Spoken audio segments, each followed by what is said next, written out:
welcome back to the vlogs. It's a nice sunny day today in London. We're heading off inside. We have good signs. The front garden is looking empty. The last time I was here, there was a bunch of rubber bags. Now, If you have trash in your life, take it out. off the bat we can see the garden is clear and leveled from the midsection, which is good. All the excess soil which was taken out from there was transferred into this section of the garden.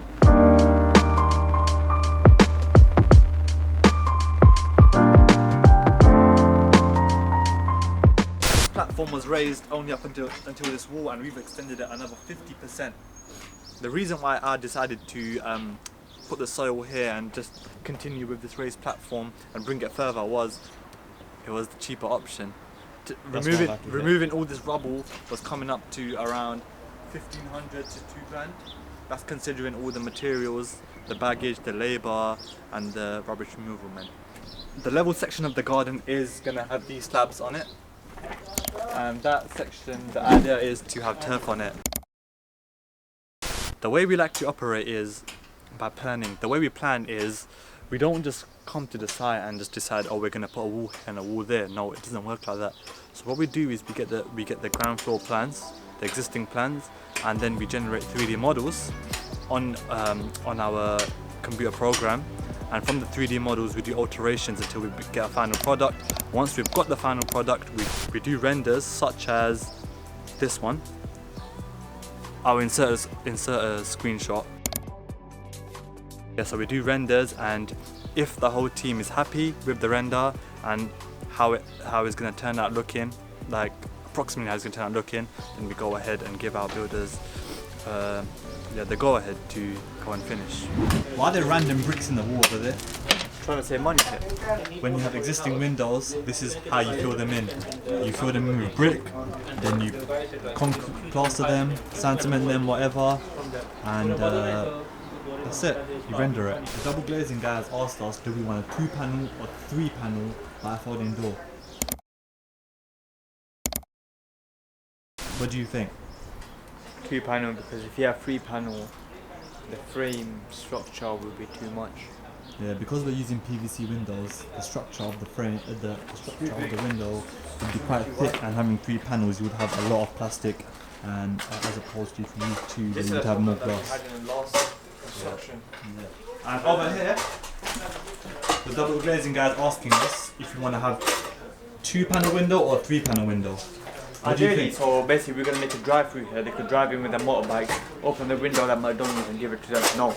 We have a 3-panel window. The middle panel, obviously it's a big window. Middle panel is not going to open because that costs 40 quid. I'm not spending 40 quid on that.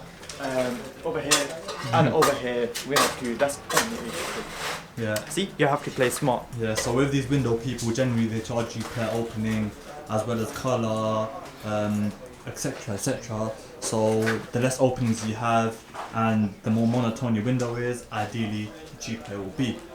So yeah, we've decided to have 1, 2, 3. So this base split into 3, and each end of the windows will open, and the middle one we're going to save 40 quid and have it as a non-opening window. We can see the exposed roof structure. For the extension, we've used 8-inch wooden beams with a 40-0 drop. A 40-0 drop means, although it's called a flat roof, from one side it's 4-inch higher, creating a little tilt, and that allows the water to flow off into the drain smoothly, rather than being stuck in there.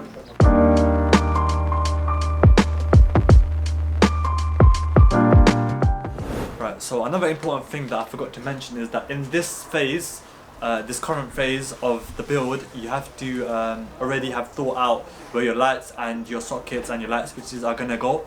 The reason for that is because everything's exposed. It's easier to chisel the wood to put the wires in and to just slot them through, look into the roof structure, and yeah, and to do all the positioning of the wiring now, as opposed to putting everything together and then trying to figure out, oh no, like I need to chisel the wall again and put the wires in. So yeah, as you can see, we've already put our sockets, we've done the arrangement of our room, and we've put our socket wires in, and we've thought out thought out about the lighting as well.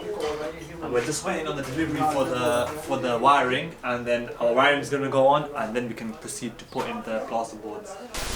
The insulation which you've used is 120 mil, and obviously it's not complete yet. It's going to come lower to the same height as the rafters to prevent cold bridging. And on the floor as well, we have used a DPC layer, concrete and insulation. What is a DPC layer? DPC layer, just like the existing video, it's the waterproofing layer. So ideally what you do is you put this sheet underneath, then you put insulation board like that, but underneath we've used 75mm boards, insulation boards. So underneath there's concrete, there's insulation, and then we've just filled it all in with this final layer. So coming into the property now, no more extension. We can see the existing door frame, which was in the reception room, has now been removed as we planned and shifted far left, well, as far as possible. And this is the new passageway to get into the new kitchen. I've partitioned the existing kitchen and made it into the new bathroom because the existing bathroom was in the back of the house and it was just old and small. So now we have 2 meter by 3 meter approximately new bathroom, and as you can see, plasterboards have gone up. It just needs a skim, lighting, and then we can configure the arrangement. Another thing which we did was transfer the existing window to this side. This was a doorway, but we've blocked it up halfway and we've left the opening on top for a window. And the reason why we done this was for privacy and for the bathroom arrangement, which you will see in future videos.